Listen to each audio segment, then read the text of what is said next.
Allah bersumpah wal asr demi masa. Ada sebagian ulama menggunakan asr itu adalah demi waktu masa. Tapi pada umumnya yang menggunakan demi waktu. Kenapa Allah bersumpah dengan waktu? Ternyata waktu itu sangat penting untuk kita semua. Karena al-waktu kasar, waktu itu bagaimana pedang, baik dalam takut waktu. Ketika kamu tidak menggunakan pedang itu, maka pedang itu yang akan meninggal. Begitu pentingnya. Oleh karena itu jangan sampai kita sia-siakan waktu yang Allah berikan kepada kita. Dalam hadis lagi terjal ayyamul lati qad tidak akan kembali lagi waktu yang sudah lewat. Sekelam apapun kita, sejahat apapun kita, sejelek apapun perbuatan yang sudah kita lakukan, ayyamul waktu yang sudah lewat tidak akan pernah mungkin bisa kembali. Oleh karena itu, waktu itu bagi kita ada namanya waktu lampau atau masa lalu. Kemudian ada masa hari ini dan kemudian masa yang akan datang. Kalau masa yang lampau itu kita sudah tidak bisa lagi berbuat apa-apa. Kerugian pasti. Tetapi bukan bahwa manusia itu dan selama-lamanya rugi. Karena kita punya kesempatan. Oleh karena itu waktu ini harus betul-betul kita manage dengan bagus.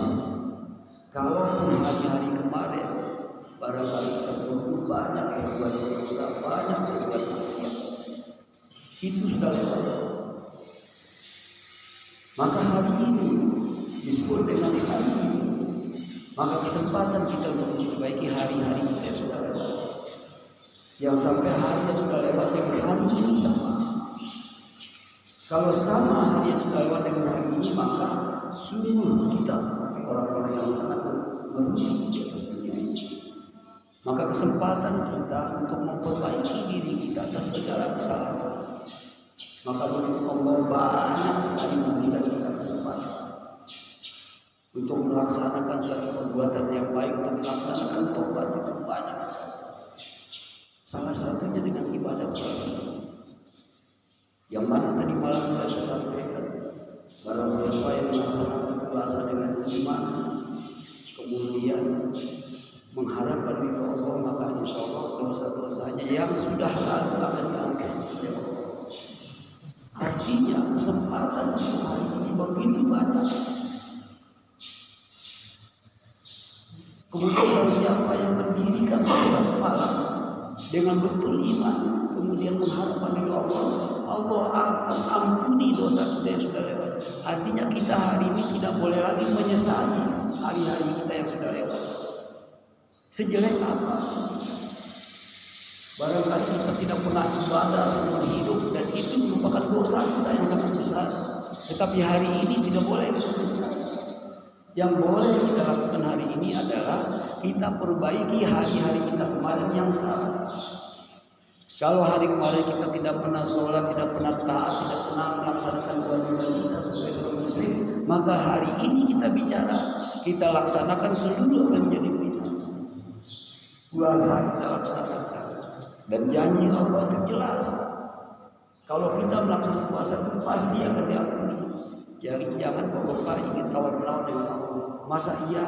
Itu jelas. Hadisnya jelas. Maka tidak rugi kita bapak ibu kita diberikan kesempatan hari ini dan punya kesempatan untuk melaksanakan ibadah ini dengan sebaik-baiknya. Maka saya ingin sampaikan bapak ibu dari kultur subuh ini kami mengajak kita semua.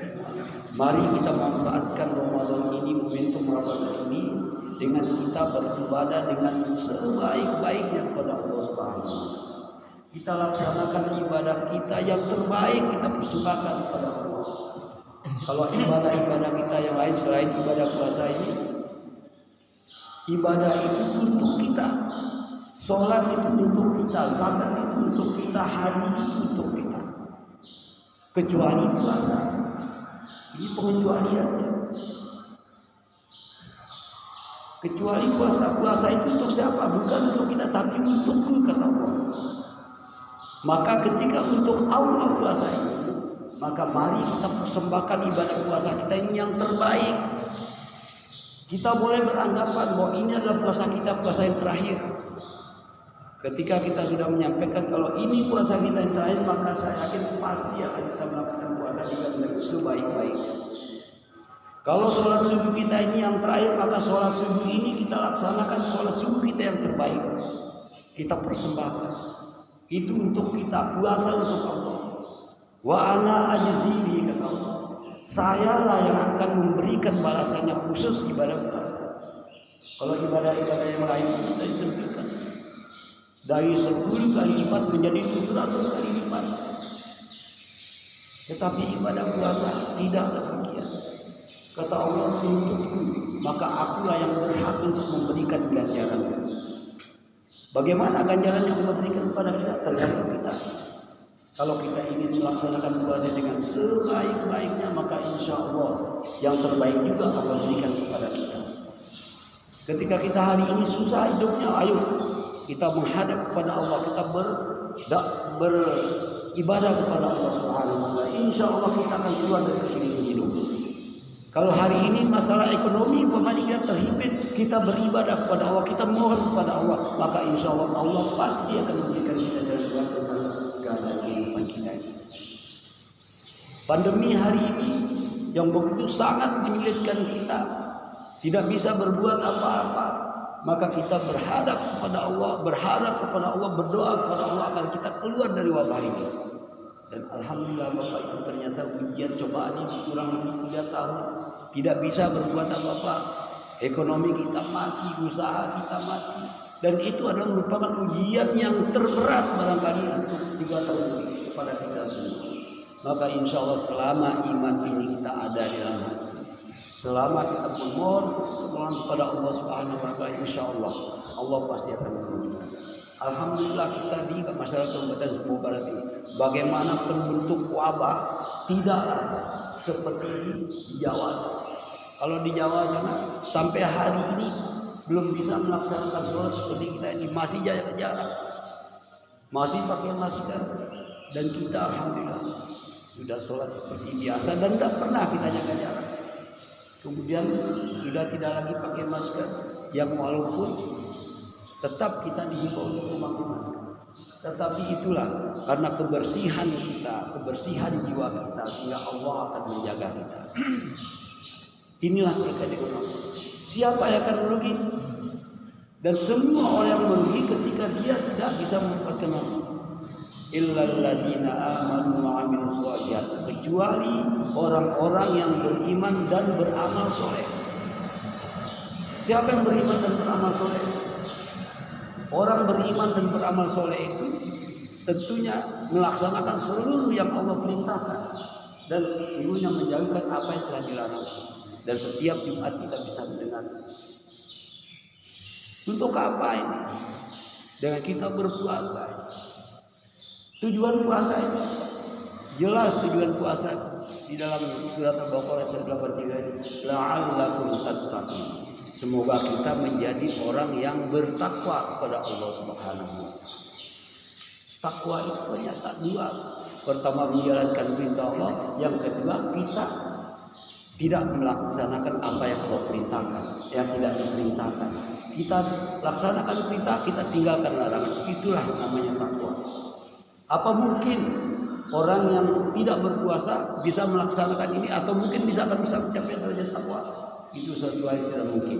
Maka tadrib Ramadan ini, pendidikan Ramadan ini kita laksanakan dengan sebaik-baiknya agar kita bisa menjadi orang yang menang. La'allakum tattaqun.